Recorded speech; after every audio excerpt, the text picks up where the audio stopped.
에스겔서 말씀은 좀 어려운 성경에 속하는 말씀입니다. 성경을 읽다 보면 좀 읽기에 난해하고 또 이해하기에 어려운 그런 부분이 성경이 있는데 이 에스겔서가 그 중에 하나입니다. 에스겔서를 읽거나 또 에스겔서를 본문으로 큐티를 하게 될 경우에는 많은 분들이 어렵다 이렇게 말합니다. 무슨 말인지 잘 모르겠다 이렇게 이야기해요. 그러나 그 시대의 배경과 또 에스겔서에 대한 약간의 개관을 알고 나면 사실은 그렇게 어렵지만도 않은 성경이기도 합니다. 약간 우리가 이해하지 못할 환상들이 좀 등장하기 때문에 그게 어려운 거지 사실은 전반적인 말씀을 보면 다른 그 예언서와 비교할 때 뭐 그렇다 그다지 에스겔서가 훨씬 더 어려운 성경은 아니라는 생각을 하게 됩니다. 이 에스겔서는 유다 백성들이 바벨론에게 멸망당해서 바벨론의 포로로 끌려가 있는 동안에 포로 상태에서 선지자 에스겔에게 내려진 환상과 메시지를 기록한 그런 성경 말씀입니다. 하나님께서 남유다, 이스라엘은 두 나라로 나뉘어 있지 않습니까? 북왕국은 이스라엘이라고 부르고 남왕국은 유다라고 부르는데 이 남왕국 유다의 죄로 인해서 하나님께서 유다를 심판하셨습니다. 결국 바벨론에 의해서 멸망을 당하게 되죠. 이 바벨론에 의해서 멸망당한 것이 하나님이 우리를 향한 죄의 심판이었구나 이런 것을 깨닫게 됩니다. 그러나 그 상태로 내버려 두지 아니하시고 하나님께서는 이스라엘을 사랑하시기 때문에 결국은 이스라엘과 유다 전체를 회복시키겠다라고 하는 예언의 말씀이 선포되고 있는 말씀, 이것이 에스겔서의 말씀입니다. 일반적으로 에스겔서에서 성도들이 가장 많이 애용되고 있는, 그렇게 읽히고 있는 그런 말씀은 에스겔 37장에 있는 말씀이에요. 마른 뼈가 되살아나는 환상입니다. 아마 교회를 조금 다녀본 사람들은 마른 뼈에 살이 붙어서 막 되살아나서 사람이 되어서 살아나 움직이는 그런 환상이 기록된 그 말씀을 기억할 겁니다. 그것이 에스겔서 37장에 나오고 있고요. 또 에스겔서 47장, 지금 읽은 말씀입니다. 성전에서 흘러나오는 물이 강물처럼 불어나고 있는 그런 내용을 많이 읽게 됩니다. 에스겔서는 유다와 이스라엘, 그리고 유다와 이스라엘만 멸망시키고 심판하실 뿐만 아니라 하나님께서 유다와 백성과 이스라엘 백성을 심판하기 위해서 주변 국가들을 들어서 쓰셨는데 결국 주변 국가들도 하나님의 심판을 당하게 된다는 것을 예언하고 있는 내용이 이 에스겔서의 내용입니다.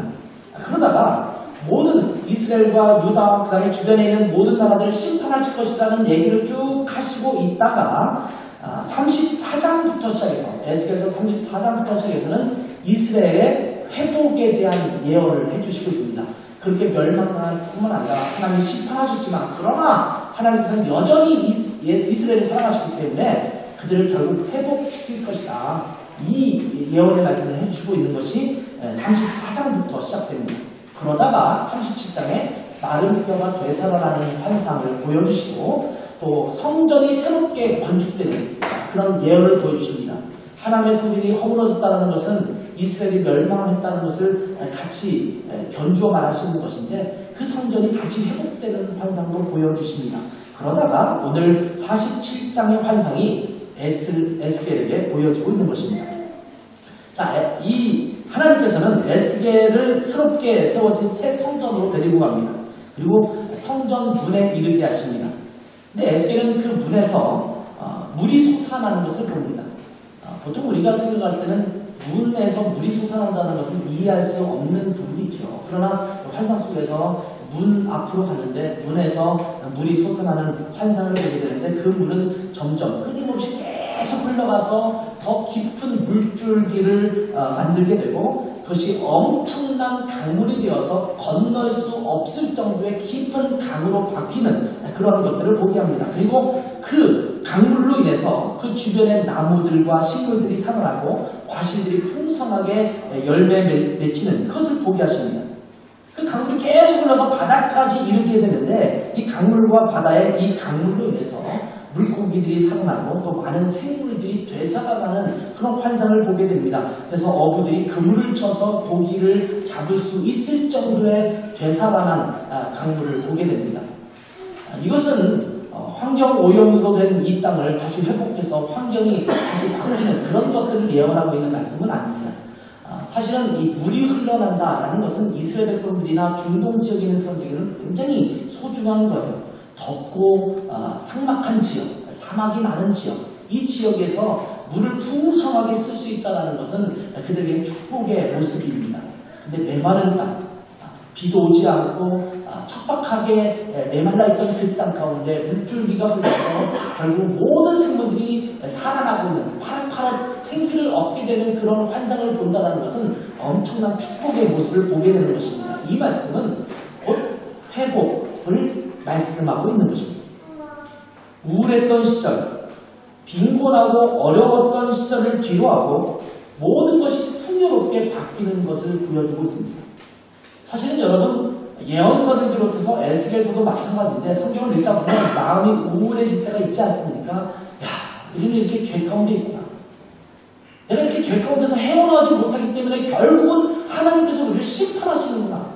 이 심판 때문에 결국은 우리는 하나님 앞에 엄청난 고통을 겪을 수밖에 없구나. 참 우울한 모드로 계속 진행을 하고 있다가 그렇고 힘든 그것을 지나서 이제 하나님께서는 풍성한 물줄기로 인해서 풍성한 것을 보여주는 회복을 보여주시니 얼마나 감사하겠어요. 궁핍하고 힘들었던 시절을 뒤로하고 포로로 잡혀가서 어렵게 고통스럽게 지냈던 그 모든 시절을 뒤로하고 평안과 기쁨을 누리도록 바뀌게 하시는 것입니다. 이것이 바로 오늘 본문의 말씀이고 에스겔서에서 우리에게 보여주고 있는 그런 말씀입니다. 성전 문에서부터 물이 솟아나서 큰 강물을 이루어서 여러 생물들이 소생하게 되었다라는 말씀입니다. 저는 이 말씀을 읽을 때마다 힘이 납니다. 희망이 보입니다. 그래서 하나님의 일하심을 기대하게 됩니다. 어쩌면 주변을 돌아봐도 뭐 하나 새로운 것이 없고 뭔가 기대할 만한 것이 없고 이 세상이 늘 그렇고 그렇지 뭔가 내가 어떤 희망을 갖고 살 수 있겠어. 한 세상 이러다가 한 세상 그냥 죽으면 되지 라고 하는 염세주의적 생각을 가질 만한 때이죠. 하나님께서 이런 말씀을 통해서 이것으로 계속 끝나지 않고 하나님은 우리에게 소망과 희망을 주시는구나. 이것을 다시 한번 보여주시고 있는 겁니다. 여러분의 직장생활이 지난하고 힘들 수도 있어요. 학업의 끝이 보이지 않는 삶도 있을 수 있어요. 내가 열심히 공부하고 열심히 투자해서 이렇게 지금까지 공부하고 학업을 해왔는데 미래가 그렇게 밝아 보이지는 않을 때 우리는 힘들고 고통스러울 수 있잖아요. 결국 인생이란 이런 것이구나. 이런 생각을 가질 수 있잖아요. 우리 교회 같은 경우는 음악하는 분들이 좀 많아요. 모르겠어요. 저도 잠깐 음악도 해볼까 또 생각을 했었던 시절이 있었는데 그럴 때 생각을 하면 어떤 생각을 하겠습니까? 그냥 시작할 때부터 어떤 생각을 하냐면 단순하게 내가 뭐 학교에서 음악 선생님을 하기 위해서 음악을 공부하겠다 뭐 이렇게 공부하는 분도 있겠습니다만 어떤 한 분야에 뭐 공부를 한다 그러면 그 분야에서 최고가 되는 꿈을 꾸지 않습니까?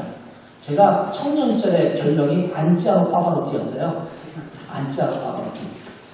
아마 등치 때문에 생긴 별명이 아닐까 이런 생각을 하게 되는데 뭐 그러면 파바로티나 도밍고라든지 그 당시 카루소라든지 이런 사람들의 노래를 들으면서 그 정도로 노래를 좀 하면 좋겠다. 그런 무대에 서서 멋들어지게 뭐 이런 생각을 하고 꿈꾸지 않겠습니까? 아마 많은 음악가들이 자기가 전공하는 그 분야의 최고를 바라보면서 그런 사람이 되기 위해서 음악을 시작했을 거예요. 그렇지 않은 소박한 꿈을 갖고 있는 사람도 있을지 모르지만 그렇지 않은 사람들이 아마 대부분일 거예요. 그런데 공부하다 보면 점점 깨닫지 않습니까? 거기까지 가는 것은 나에게는 무리겠구나.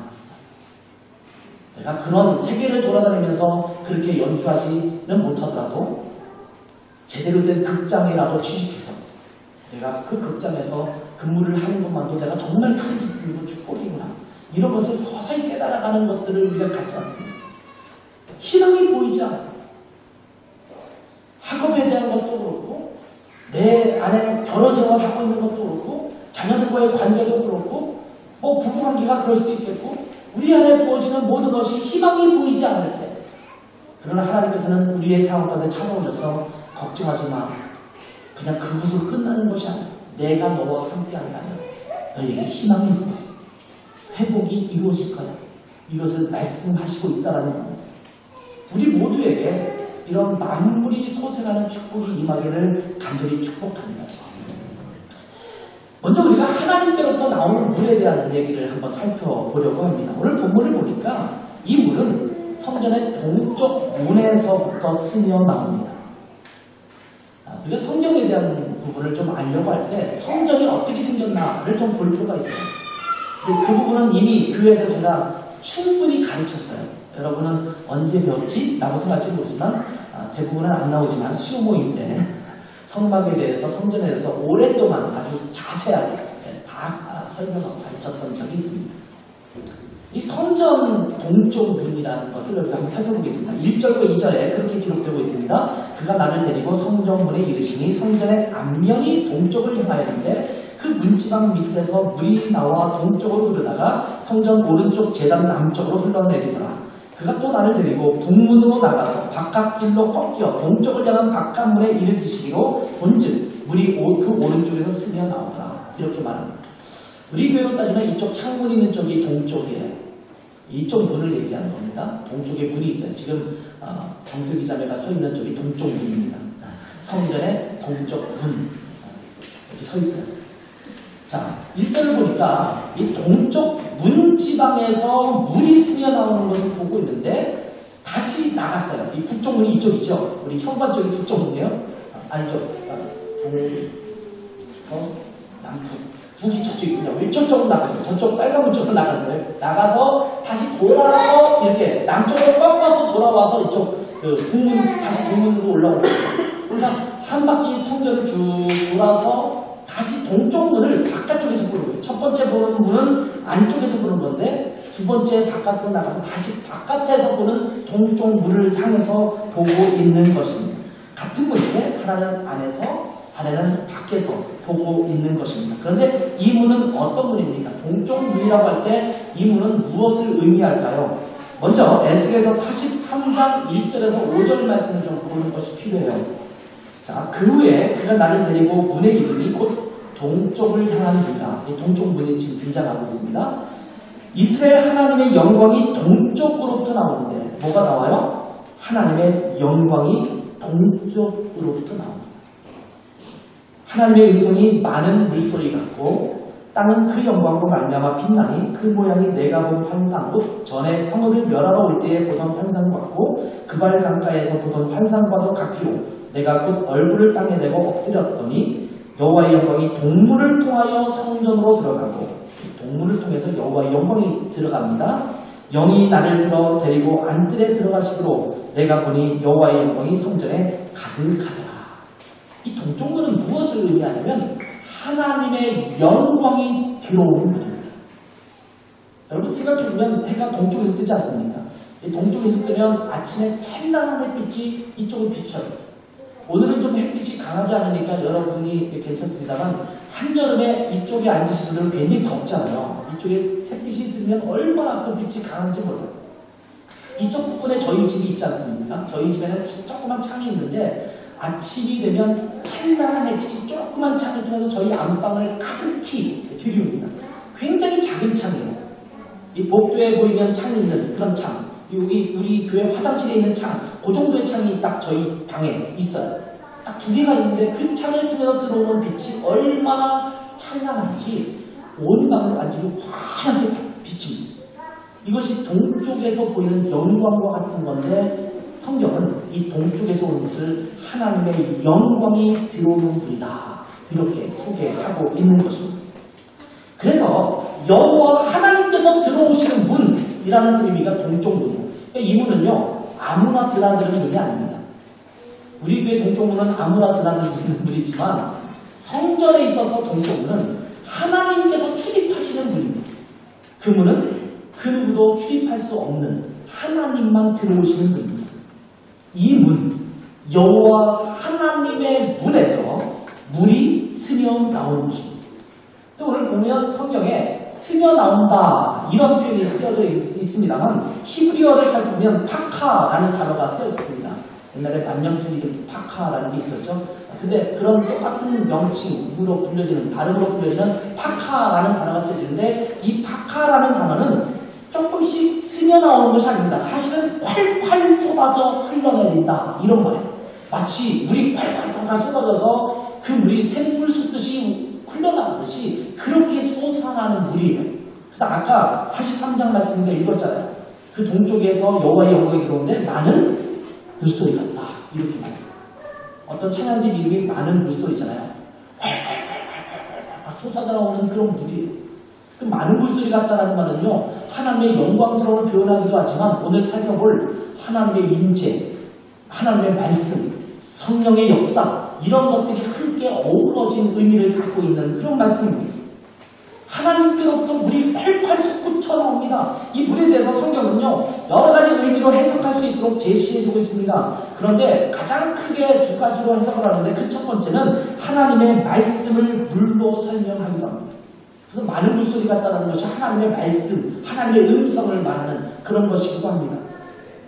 이사야서 55장 1절부터 3절 말씀을 보면 이런 말씀이 나옵니다. 오호라 너희 모든 목마른 자들아 물로 나오라 돈 없는 자도 오라 너희는 와서 사 먹되 돈 없이 값없이 와서 포도주와 젖을 사라 너희가 어찌하여 양식이 아닌 것을 위하여 은을 달아주며 배부르지 못하게 할 것을 위해서 수고하느냐 내게 듣고 들을지어다 그리하면 너희가 좋은 것을 먹을 것이며 너희 자신들이 기름진 것으로 즐거움을 얻으리라 너희는 귀를 기울이고 내게로 나와 들으라. 그리하면 너희의 영혼이 살리라. 내가 너희를 위하여 영원한 언약을 맺으리니 곧 다윗에게 허락한 확실한 은혜니라. 여기 보면 와서 물을 사라. 이렇게 말합니다. 물을 사라라고 말씀하실 때에 목마른 자들은 내게 나오라고 말씀하시면서 마지막 3절 부분은 뭐라고 말합니까? 주님의 말씀을 듣고 들으라. 이렇게 말씀합니다. 내게 귀를 기울이라 라고 말씀합니다. 그 물은 무엇을 의미하느냐? 하나님의 말씀을 의미합니다. 성경에서 물이 등장할 때 많은 경우에 그 물은 하나님의 말씀을 의미할 때가 많습니다. 특별히 생수, 물 이렇게 이야기할 때 하나님으로부터 흘러나오는 하나님의 말씀을 내 몸에 채우는 것을 설명할 때가 참 많습니다. 즉 하나님의 말씀을 의미하는 것이 물이다라는 겁니다. 우리는 하나님으로부터 나오는 말씀에 깊이 잠길 때 생명을 얻을 수가 있습니다. 그런가 하면 때로는 물을 성령으로 설명할 때가 있습니다. 첫 번째는 뭐였어요? 하나님의 말씀을 물로 표현할 때가 있는데 두 번째는 뭐라고요? 성령님을 물로 표현할 때가 많습니다.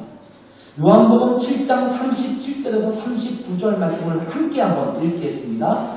37절부터 읽습니다. 시작. 명절 날 곧 한 날에 예수께서 서서 외쳐 이르시되 누구든지 목마르거든 내게로 와서 마시라. 나를 믿는 자는 성경의 이름과 같이 그 배에서 생수의 강이 흘러나오리라 하시니 이는 그를 믿는 자들이 받을 성령을 가리켜 말씀하신 것이다. 예수께서 아직 영광을 받지 않으셨으므로 성령이 아직 그들에게 계시지 아니하시더라.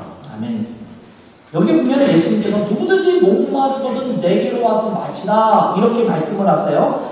자기를 믿는 자들에게는 그 배에서 생수의 강이 흘러넘칠 것이다 이렇게 말씀합니다. 그리고 사도 요한은 이 생수는 성령을 가리켜 말한 것이다 이렇게 부언 설명을 해주시고 있습니다. 이 물은 뭐냐? 성령이다. 예수를 믿으면 그 안에 성령이 계셔서 성령으로부터 흘러나오는 생명력이 계속적으로 우리 삶 가운데 유지될 수 있다는 것을 말씀해 주는 것입니다. 보통 예수님을 성전에 비유하기도 합니다. 이 성전을 헐라 내가 3일 만에 일으킬 것이다. 이렇게 할 때 예수님께서 자기 자신이 돌아가신 후에 3일 후에 부활하신 것을 설명하는 것이다. 이렇게 말씀하고 있지 않습니까? 예수님을 성전과 같이 비유를 합니다. 그렇다면 에스겔에서 보여주신 새로운 성전은 예수 그리스도를 의미한다라고도 볼 수 있습니다. 미래를 예언하면서 새로운 성전이 세워질 거야. 그것이 바로 예수 그리스도예요. 그 안에서 흘러나오는 물이 있을 거야. 그것이 하나님의 말씀이고 성령이라고 말씀하고 있는 겁니다. 많은 성경학자들이 에스겔서에서 등장하는 새로운 성전은 바로 예수 그리스도를 예표하는 것이다 라고 지지하고 있습니다. 새로운 성전에서 솟아난 물이 큰 강물을 이루는 것이 바로 성령의 임재 그리고 그 성령님으로 인해서 충만해지는 것을 의미한다라고 볼 수가 있는 것입니다. 그렇다면 에스겔이 그 물속으로 깊숙이 들어가는 것은 성령의 임재와 다스림 속에 깊이 들어간다 라는 것을 의미하는 말씀이라고도 볼 수 있습니다. 자, 하나님의 말씀, 성령, 이 물을 어떻게 해석하느냐 사실은 상관이 없어요. 성령으로 해석해도 좋고 하나님의 말씀으로 해석해도 좋습니다. 그 물이 하나님의 말씀이든 성령의 임재이든 하나님께서 우리를 회복시키기 위해서 물을 흘려보내서 우리를 덮고도 남을 만큼 큰 강물을 일으키겠다라고 말씀하고 있는 겁니다. 우리가 그 깊은 강물에 잠기기를 원하신다라는 겁니다. 이 물은요, 처음에는 얕은 물로 시작합니다. 그런데 천척을 측량할 때마다 물이 더 깊어집니다. 이 천척은 약 550m 정도가 되는 것이 천척입니다. 그러니까 약 550m마다 재는 거예요. 그럼 그 물의 깊이가 어느 정도 깊어졌는가? 처음에 어느 산에서부터 예를 들면 물이 시작되면 처음에는 졸졸졸 흐르는 시냇물이 되겠죠. 그것이 개울을 이루고 점점 커져서 시냇물이 되고 그 다음에는 강물이 되지 않습니까? 그리고 그것이 바다로 흘러나가지 않습니까? 그런 것처럼 잴 때마다 물의 깊이가 달라지는데 처음에는 발목에 차는 깊이였다고 성경은 말합니다. 두 번째, 1100m겠죠. 약 1km가 넘는 지점에서 재니까 무릎까지 갔고요. 세 번째, 1650m 정도, 1.5km, 1.6km 정도 지났을 때 허리까지 이르고 마지막에는 2.2km, 2200m 정도가 지났는데 거기에는 건널 수 없는, 헤엄쳐야만 건널 수 있는 그런 사람이 혼자서는 건너갈 수 없는 깊은 물이 되었다라고 성경은 이야기하고 있습니다. 그러면서 이 물에 깊이 들어가라 이렇게 말씀하고 있습니다. 5절 말씀을 한번 주목할 필요가 있습니다. 같이 한번 읽겠습니다. 시작. 다시 천척을 측량하시니 우리 내가 건너지 못할 강이 될지라 그 물이 가득하여 헤엄칠 만한 물이로 사람이 능히 건너지 못할 강이라. 졸졸졸 흐르는 것처럼 팔팔팔 흘러서 물이 생겼는데 처음에는 발목까지 흐르다가 그 다음에 허벅지까지, 무릎까지, 그 다음에 허리까지, 그 다음에는 완전히 내 키를 덮을 정도로 큰 강물을 이루는 그 강물이 되었는데 이 강물을 흘러서 가다 보니까 더 이상 스스로 운신할 수 없는 상태에 놓여 있습니다. 완전히 잠겨서 능히 건너갈 수 없는 강을 바라보게 되고 에스겔이 그 강물에 휩싸이는 것을 보게 됩니다. 이 강물에서 에스겔은 무기력해집니다. 이때는 말 그대로 헤엄칠 수밖에 없습니다. 물에 완전히 자기 자신을 맡길 수밖에 없습니다. 이것은 성령님 앞에, 말씀 앞에 자기 자신을 온전히 맡기는 상태를 의미한다라고 볼 수 있습니다. 여러분 한번 생각해 보세요. 상상력을 동원해서. 물이 발목에 차고 무릎에 찰 때까지는 나름대로 자기의 자신의 힘으로 건널 수가 있습니다. 아마 발목까지 찰 때는 나 잡아봐라 하면서 막 뛰어가고 찰랑찰랑하면서 뒤쫓아가고 이러면서 로맨스를 그릴 수 있을지 모르겠어요. 발목까지 차는 물에서는 비교적 자유롭게 거기서 뛰어다니면서 아마 지낼 수 있을 것입니다. 그런데 무릎 정도 물이 차면 이제는 마구 건널 수는 없습니다. 빨리 건너려면 무릎까지 다리를 올려서 건너가야지만 비교적 빨리 걷지 그 물속에서 걸으려면 물의 저항력 때문에 사실은 쉽게 운신할 수 없습니다. 그럼에도 불구하고 무릎까지 차도 나름대로 몸을 완전히 자유롭게 움직일 수 있는 그런 상태입니다. 근데 허리까지 차면 걷는 것보다는 차라리 수영하는 것이 훨씬 더 편합니다. 허리까지 차는 시내를 여러분 건너가 보신 적이 있습니까? 그냥 수영장 같은 물 말고 물이 흘러내려가는 그런 냇가를 허리까지 차는데 건너가 보신 분. 저는 예전에 여름 수련을 갔다가 갑자기 비가 내려서 고립될 위기까지 찾던 때가 있었습니다. 옛날에는 그런 곳에서 많이 수련을 했는데 몇 번 있었어요. 제가 지도자로 있으면서 제가 데리고 간 학생들과 함께 있을 때 그런 적도 있었고 제가 학생 시절에도 그런 적이 있어요. 근데 제가 학생 시절에 물이 갑자기 불었어요. 불어가지고 건너가야 되는데 그렇게 넓지 않았습니다. 요 정도 여기서 한 모르겠 정도 거리의 정도의 거리였어요. 근데 그 정도의 넓게 되지 않는데 물결이 얼마나 세는지 비가 많이 와서 허리 정도까지 찼어요. 혼자 들어가면 다 휩싸려 그냥 떠내려가고 나 혼자 지탱할 수도 없어요. 그러니까 거기에 한 사람씩 손에 손을 잡고 줄을 이어서 띠를 이어서 건너갔던 그런 기억이 나요. 그러니까 서로가 지탱되니까 끌고 당겨서 움직이면서 그 물살을 헤고 이렇게 건너갔던 그런 기억이 나요. 그때 한 밤 9시가 넘어서 깜깜한 밤인데 그렇게 비를 맞으면서 건너갔던 그런 기억이 납니다. 바닥에는 돌들이 많아서 마음대로 걸을 수도 없고 물살은 엄청 세고 그래서 띠를 만들면서 걸어가는 것이 기억납니다. 그런데 그 물의 깊이가 머리까지 넘어서면 쉽지 않습니다. 여러분 머리까지 넘어가는 물속을 걸어가 본 적 있어요? 그런 사람 거의 없을 거예요. 그럴 때는 헤엄쳐야만 합니다.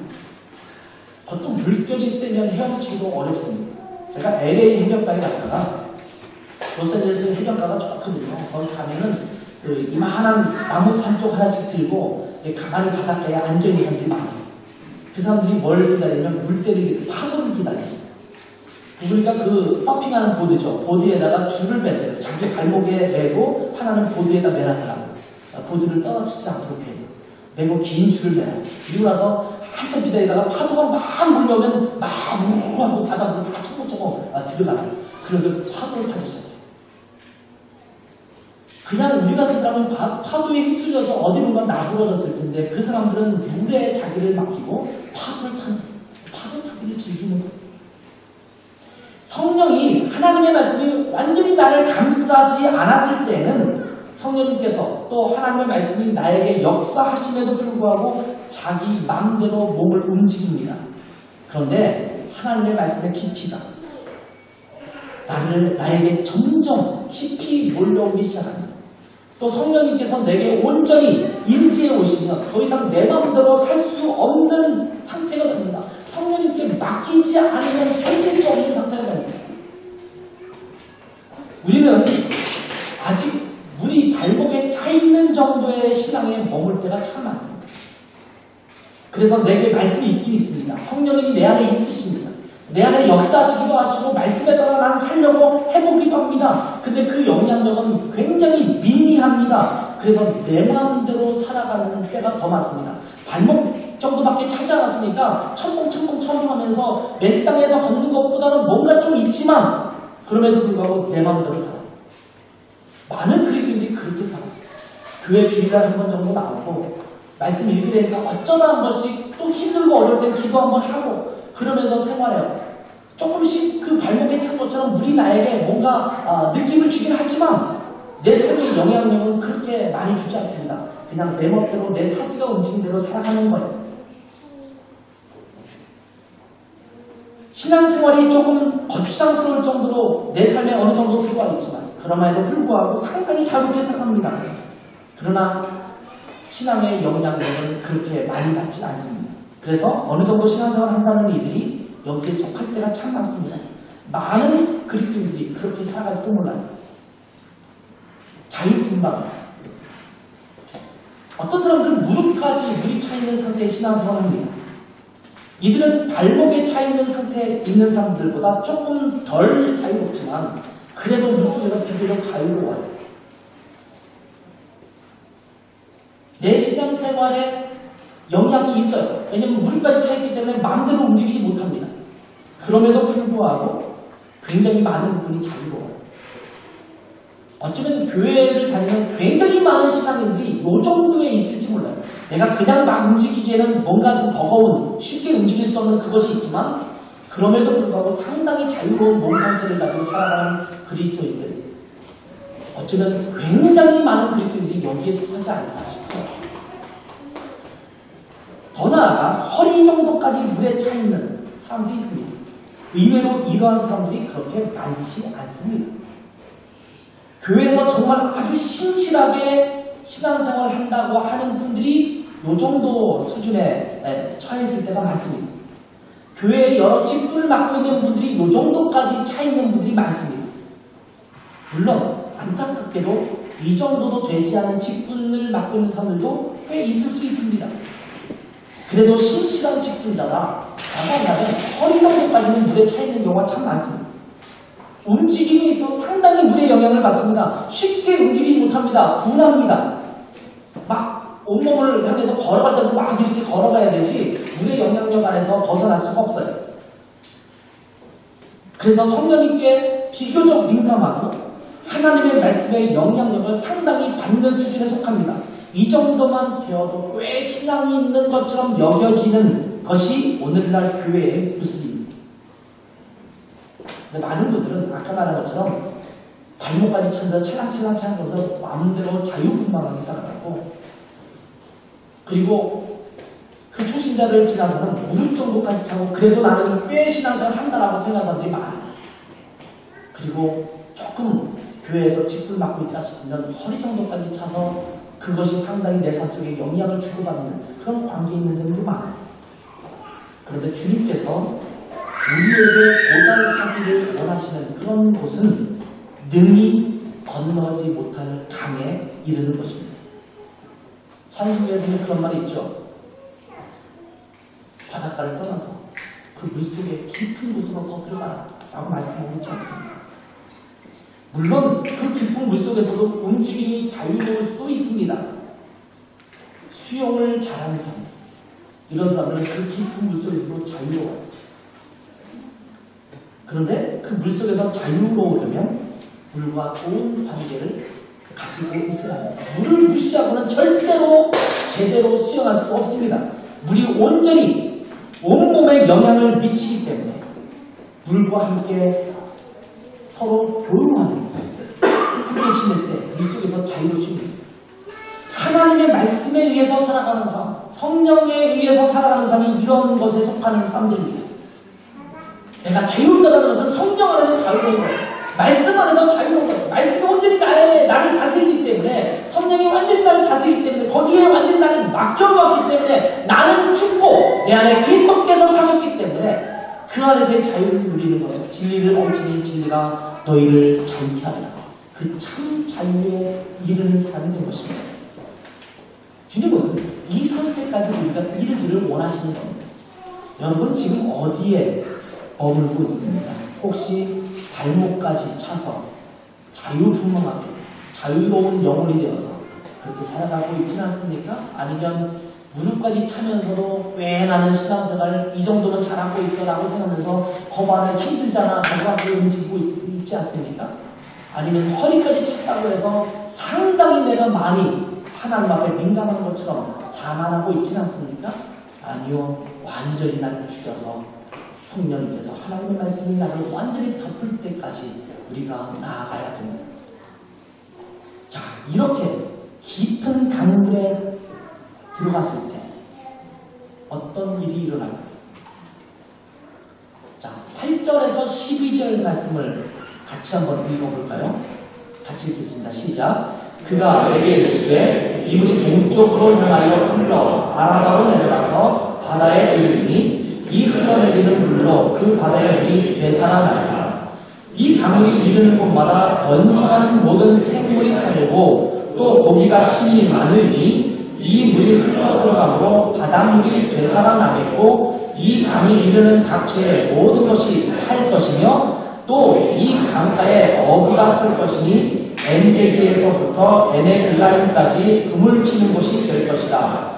그 고기가 각기 종류를 따라 큰 바다의 고기같이 심이 많으려니와 그 진펄과 갯벌은 되살아나지 못하고 소금 땅이 될 것이며 강 좌우가에는 각종 먹을 과실나무가 자라서 그 잎이 시들지 아니하며 열매가 끊이지 아니하고 달마다 새 열매를 맺으니 그물이 성소를 통하여 나오리라. 그 열매는 먹을 만하고 그 잎사귀는 약 재료가 되리라. 아멘.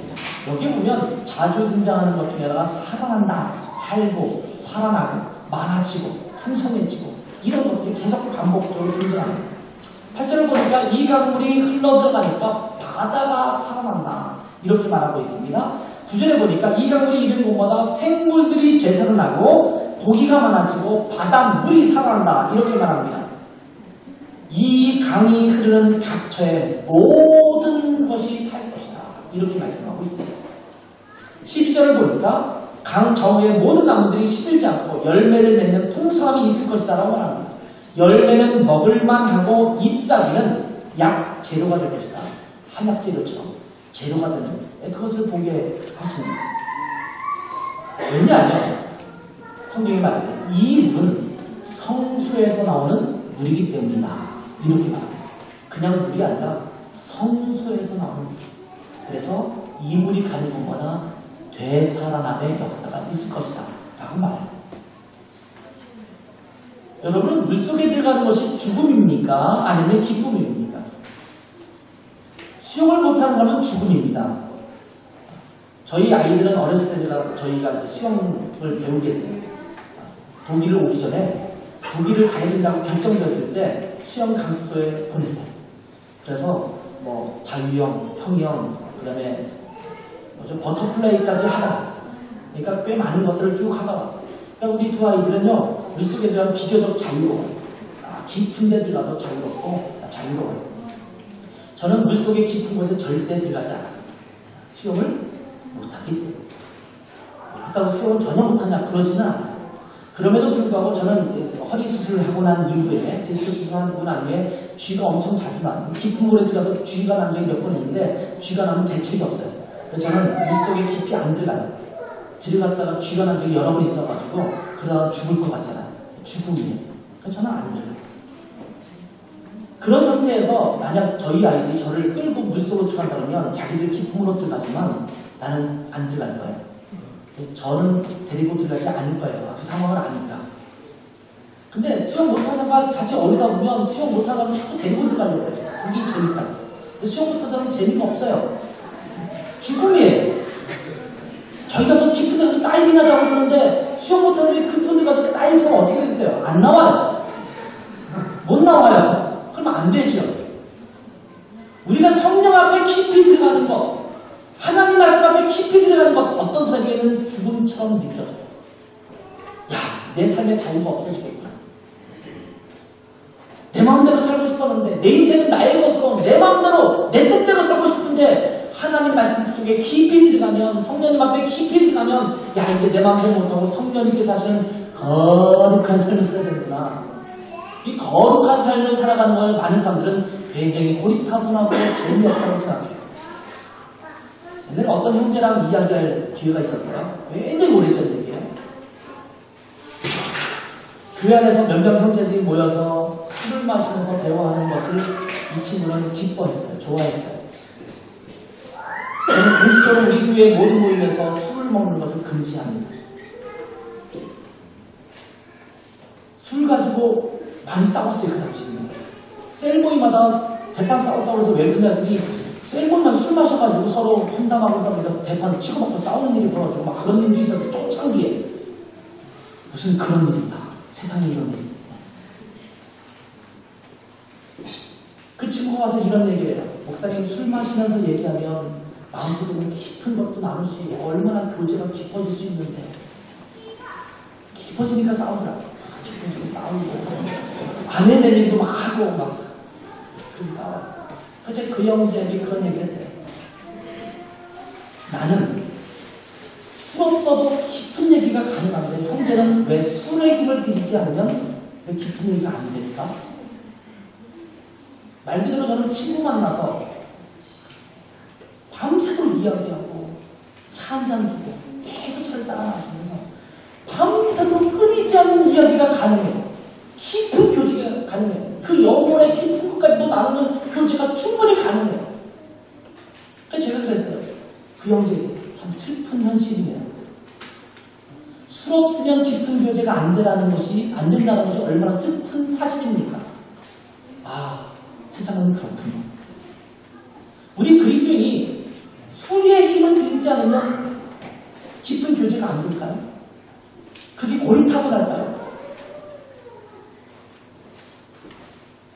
온라인 게임을 통해서 그렇게 교제를 해야지 그 친구가 되는 걸까요? 게임 없으면 온라인 게임을 하지 않으면 친구가 되지 못하는 걸까요? 우리는 이 핑계에 저 핑계 대면서 뭔가를 끌어들여요. 그리고 성령님께 깊이 들어가고 말씀 안에 들어가면 그것이 마치 고리타분하고 재미없고 인간답지 못한 삶을 사는 것처럼 여겨져요. 아니요. 그 안에서 더 깊은 주님께서 만드신 인간다운 삶을 살 수 있어요. 안 믿어지죠? 경험 안 해본 사람들 그 안에서 참 자유가 있어요. 성령님께 내가 맡기면 그 안에서 그 이전에 느끼지 못했던 기쁨이 있어요. 즐거움이 있어요. 세상이 줄 수 없는 평안이 있어요. 그 깊이까지 모르기 때문에 발목까지 찼는데 무릎까지 찼는데 그것 가지고 더 이상 깊이 안 들어가면 밟거든요. 더 들어가면 죽음이야. 결혼 하는 게 좋을까요? 안 하는 게 좋을까요? 어떤 결혼한 사람이 결혼하지마, 절대 하지마, 그 다음부터는 행복과 지옥 시작해. 이렇게 이야기해요. 결혼 해야 될까요? 안 해야 될까요? 결혼 생활의 기쁨을 누릴 수 있는 사람들은 그건 천국이에요. 본인이 못 누려서 그런 거죠. 내 자신이 죽고 그리스도가 살아가는 그 기쁨을 누리기 위해서 우리는 깊은 물로 들어가야 합니다. 말씀 안으로 들어가요. 그것이 죽음처럼 느껴지십니까? 아니요. 수영보다 쉬워요. 그분께 맡기면 됩니다. 하나님께로부터 나오는 것이기 때문에 그곳에 들어가면 모든 삶의 축복이 되고 치료하는 약, 재료가 될 것이라고 말씀하고 있는 겁니다. 얼마나 놀라운 축복입니까? 죄로 인해서 시들렸던 고통과 참담함에 있었던 이스라엘에게 그 놀라운 축복이 임한다고 말씀하고 있는데 이것이 하나님의 말씀에 깊이 잠길 때 성령님께 깊이 잠길 때 오는 축복입니다. 여러분은 되살아나고 싶으십니까? 여러분들의 영혼이 회복되기를 원하십니까? 우리는 구호처럼 얘기해요. 회복이 필요해요. 치유가 필요해요. 그러면서 정말 치유할 수 있는, 회복될 수 있는 그곳으로는 나아가지 않아요. 거기 들어가면 죽음이겠죠.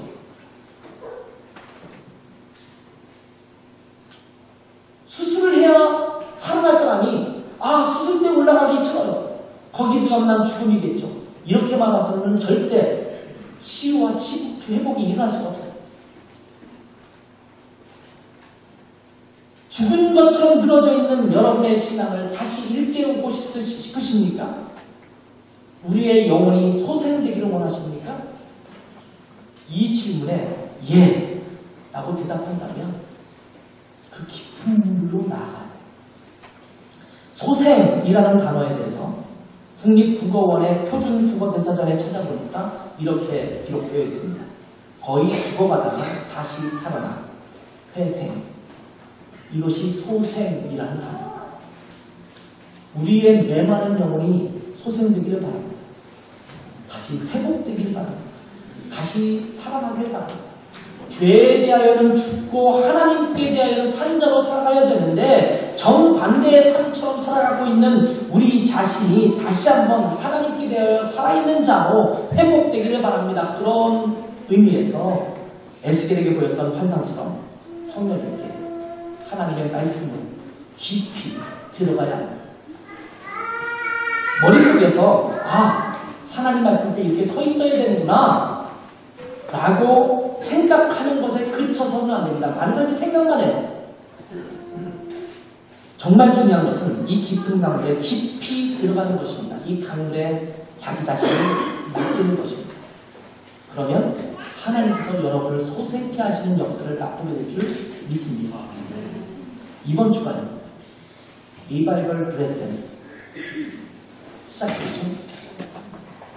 매번 좋은 목사님께서 오셔서 우리에게 말씀을 전해주셨어요.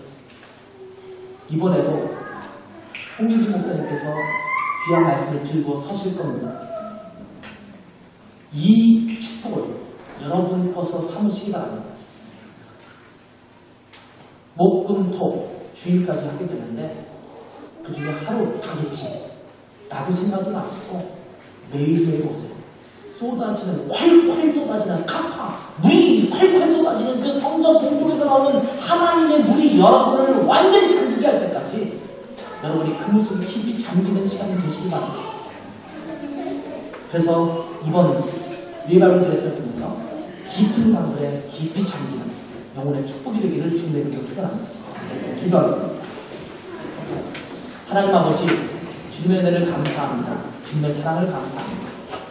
우리의 메마른 영혼, 참 잘 살고 있는 것 같고 자유로운 것 같지만 사실은 발목까지 무릎까지 차서 우리의 영혼을 살릴 수 있을 정도는 되지 않고 오히려 죽어있는 삶을 마치 즐기는 것처럼 살아있는 것처럼 착각하고 살아가고 있는 우리의 모습, 메마른 모습이 있음을 주님께 고백합니다.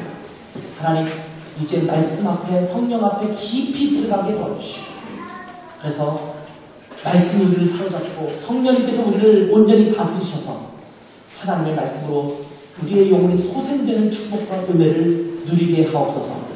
이번 주간 리바이벌 레슨을 우리가 하게 되는데 그 시간을 통해서 하나님의 말씀의 강물에, 성령님의 강물에 깊이 들어가는 축복이 우리 모든 성도들에게 임하시도록 함께해 주시기를 간절히 원합니다. 예수님의 이름으로 기도했습니다.